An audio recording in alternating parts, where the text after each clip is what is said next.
first speaker speaking against the item, or against the recommendation in the business paper, item 6.1, for the DA for the electronic scoreboard, Joe O'Connor Park, 16 Labour Street, Yass. Mr. Rodney Thurkleston speaking against. So, Mr. Thurkleston, if you could come before us here at the lectern. Everybody knows what the DA is, don't they? Yeah. Yep, great. Mayor, councillor, staff, DA 250545 is flawed. It's been flawed from the start and it's still flawed now.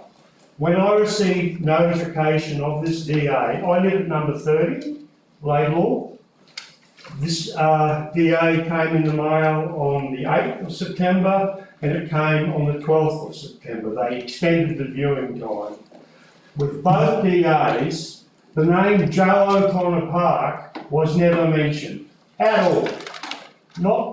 And they had listed 16 Laidlaw Street on that DA. I had to look it up. I live at 30, so 16 wasn't going to be too far away. The public have not been totally informed. No one knows 16 Laidlaw Street. Everybody knows Joe O'Connor Park.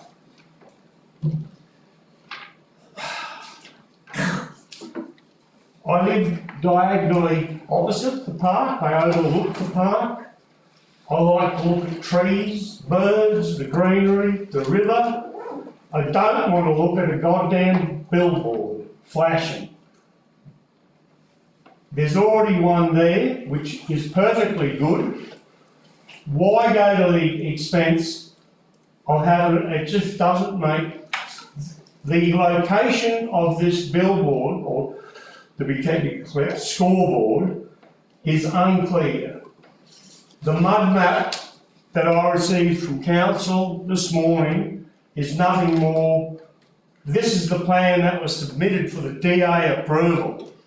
There's no scale, there's no name, there's no date, there's not even a compass point to work out where north-south. 1 minute, that's all I need, thank you. The location is unclear, it needs to be clarified. This needs to go back to the drawing board. It needs to go back to square one and start again. And next time, include Joe O'Connor's name. The public have not been properly informed in general over this, and I ask you to go over the process and start again. Thank you, Mayor, Council and staff for your time. Hold on, Roger. Thank you. Councillors. I nearly got out. Councillors, do we have any questions for Mr. Thurkleston? Councillor Cameron. Have you been in contact with the football club? Hang on, I've got the question yet. Have you been in contact with the football club at all about the scoreboard? No. Have they been in? They haven't been in contact with you. No, they haven't. To talk about the sighting of the scoreboard. No. Not at all.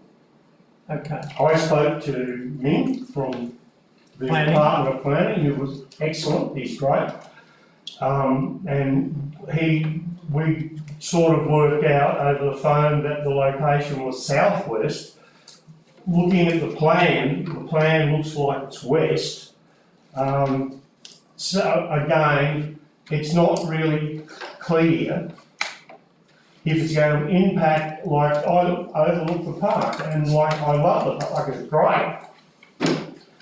So to answer your question, Adrian, Cameron, no, I haven't had any contact whatsoever. Okay, thank you. Any more? Mr. Thurkleston, have you been able to ascertain how far away you are from?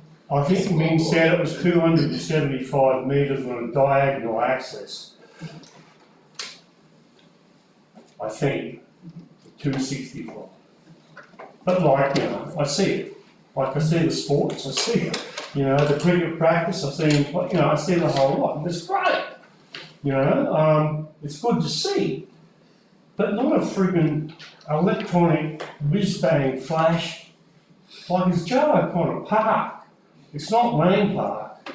You know, I mean, yeah. So just a follow-up question then, so how does it work when the giant lights are on? Does that impact you? Oh, slightly, yes it does, yeah, but I mean, they want to practice, so like, yes, I objected. They had 2 light grades at that park. They had one about 15 years ago, which I objected to, and then 15 years later, they're spending another God knows how many thou putting new lights in again. So I just thought, no, I'm not saying nothing. So yeah, so they do impact, and the surrounding houses, like you've got Laidlaw's Grave, that estate there. You've got Yarra, the new one down the road. So, and there's Clifton Wood, like, and there's all those places. They're all in, like, they're people who live here. You know, I mean, yeah. Can I ask another question? I think this is a stupid question. I'm working on the basis that the scoreboard isn't there at the moment. Am I right or wrong? Correct, that there's a lit up scoreboard. Yeah, there is, yeah. It's on the plan here, I think. But has it been put in at this stage? And not that I know of. The scoreboard. Yeah. Yes, there is a scoreboard there, but there is a scoreboard. This has been replaced by an electronic scoreboard. So it's going into the same. So, no, it's over in here. Yep. No, thanks. I'll have a look at that. I just can't read it. Yeah. No, it is located in a different location. Yeah. It will only be lit up when the games are on. Yeah. And shouldn't be visible at night time because of the light spill from the existing floodlights that are there. So outside of the actual nighttime games, which are minor in nature in terms of the amount of days they're actually held, it will be, So that was likely actually a question that gravitated to staff, which we'll have to keep for our debate. So Okay. Thank you, Councillor. Thank you. Look, I come back to the fact I that think we might have one further question for you. Councillor Chair, sorry, 2 questions. Sure. Thank you very much, Mr. Lewis, thank you for coming in and briefing us. I really appreciate the time. Obviously, I appreciate being able to do it. Trying to understand what your main objection is. You mentioned that you're pretty disappointed that the name Joe O'Connor Park wasn't mentioned in the DA, and you'd like to see that rectified. They could have. Sorry, can I just finish my question? Okay. And to that end, I guess, from what you're telling us, I assume that your main objection is to the visual amenity to where you live. Is that correct? That's yes, it is, yes. Well, look, I've got 2 objections, all right? You can call them 50-50. You know, one is the actual notification paper itself, which, according to council staff, is the legal name. 16 Laidlaw Street is the legal name of the site. But they could have had brackets, Joe O'Connor Park. It would have made a heck of a lot of difference, and that's one objection, yes, because not all members of the public would actually realise that 16 Laidlaw Street is Joe O'Connor Park, for a start. So that's why I say it's flawed, and it's still flawed. And that's what I'm asking for a start to go back, and also to have some, like a year 10's high school student could have produced this. You know, from a plan point of view, it's just, there's not even goalposts on it. Detail on it. Where exactly, and contact maybe from the Yass Magpies. You know, like there's 2 things on the document. The name, 16 Laidlaw Street, and who it was being proposed by. And it was a woman, I can't remember the name, I can't think of the name, I'm sorry, but it certainly didn't say Yass Magpies, and it certainly didn't say Joe O'Connor Park. So all the public want to know really is where it is, what it is, you know, and just keep us, right, you know, informed. think Correct. Yass Roos, magpies are up at Walker Park. But yeah, thank you. Sorry, what? Yass magpies are at Walker Park, Yass Roos are at Yocon. I The apologise. Aussie rules, sorry, just a clarification. I've Thank done you. the barbecue at the Yass Thank you for your answer, Magpie appreciate it. Park, so anyway, yes. And one further Sorry, question from Mr. Councillor Butler. Jefferson, thank you for coming this afternoon. I just wanted to clarify, in our attachments, we have got 2 submissions that have been redacted. Redacted. Well, there's no names, we don't know who they've come from, but we can see the context of why they are putting forward a submission. There is 2 responses, a thorough response in regards to the submission from the Yass Roos AFC president. Did you receive that response? When was Can I it just sent? get clarification on No, how no. that works? Yeah, we can put that into the discussion Thank when the you. matter comes up. Okay.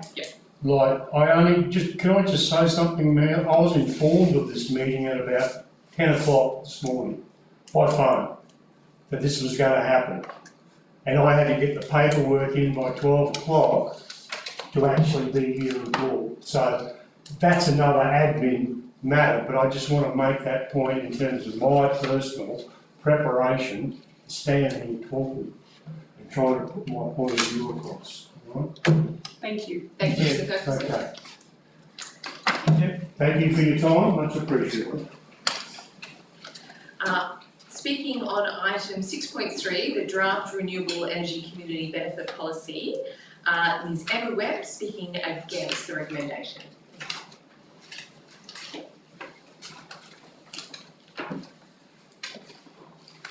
Good afternoon, everyone. I'm speaking today on behalf of the Bindalong Bounding Community Action Group, and I just want to start by being very clear about where our concerns lie. Our issue is not with council.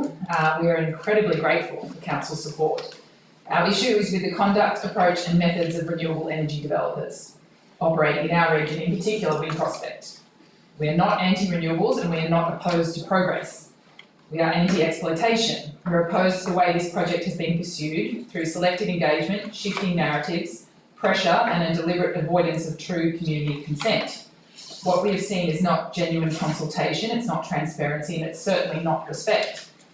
We have been presented with carefully curated messaging instead of full information. We have seen selective outreach to individuals rather than open community-wide engagement. We have experienced division, distress and fear being normalised as an inevitable byproduct of progress. In light of all of this, we understand what Council has tried to achieve with this proposal for community benefit sharing. However, we are deeply concerned that this current proposal doesn't do enough to protect the small regional communities targeted by these predatory developers, and in its current form, removes the power and benefit from the people most impacted. To be perfectly clear, this isn't about our project. It is too late for the abhorrent Bendenine project. The project impacts too many and should never have been proposed in the first place. The conduct of Wind Prospect and our experience as a community has eroded the trust and respect that would be essential for the development and implementation of such a policy. But we understand what Council seeks to achieve here. There are many other projects other than Bendenine for Yass Valley Council to consider, and we need to find a way to make these developers deliver real and substantive community benefit and stop the exploitation of our region. All we ask is that you pause and rethink your current proposal. Under the Council's model, funds generated by projects located, say, in Bindalong and Bounding and surrounding rural areas would be collected, controlled and distributed by Council based on Council's internal priorities. There's no guarantee that the communities carrying the visual, environmental, social and psychological impacts of these projects will be the communities who benefit. Put simply, impact has been separated from benefit. The policy also does remain silent on critical protections for communities, such as setbacks and mandated community support and mental health programs. Council's proposal has also not been developed with the communities most impacted by these projects. A good community benefit sharing policy should do one thing above all else. It should return power, ownership and dignity to the people who have been expected to give up the most. I'm asking Council to allow time for adequate consultation with impacted communities to develop a community-driven model that offers something stronger, fairer and more transparent. The BBCAG would welcome, that's Bindalong Bounding Community Action Group, would welcome the opportunity to work with Council and other local groups and stakeholders to develop a community benefit sharing proposal that builds resilience, agency and long-term benefit where the impact is being felt. There is a better way forward, and we do need to get this right because there is so much at stake. And we do understand the volume of projects that are coming across council's table, and we know that time is of the essence, but we just ask, please don't rush this through. Thank you, Ms Webb. Do we have any questions? I have a question, sorry, thank you for coming this afternoon. If we were to defer this matter to ensure that consultation was done, you know, with community groups and your group, what sort of timeline would you sort of expect council to put on that? I can see that we would like to get something in, because at the moment we're not projecting much at all, and I appreciate you saying that you appreciate where we're trying to go with this.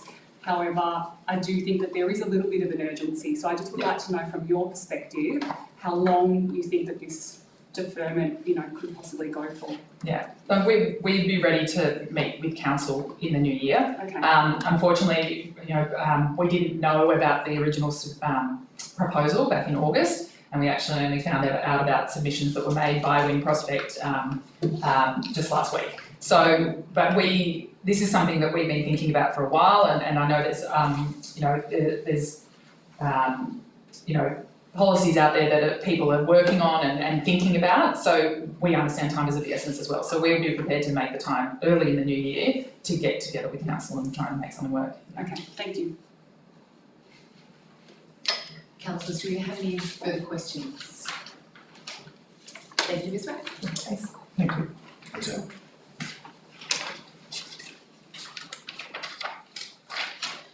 Councillors, that concludes our open forum. So we'll just close off that live stream and then open our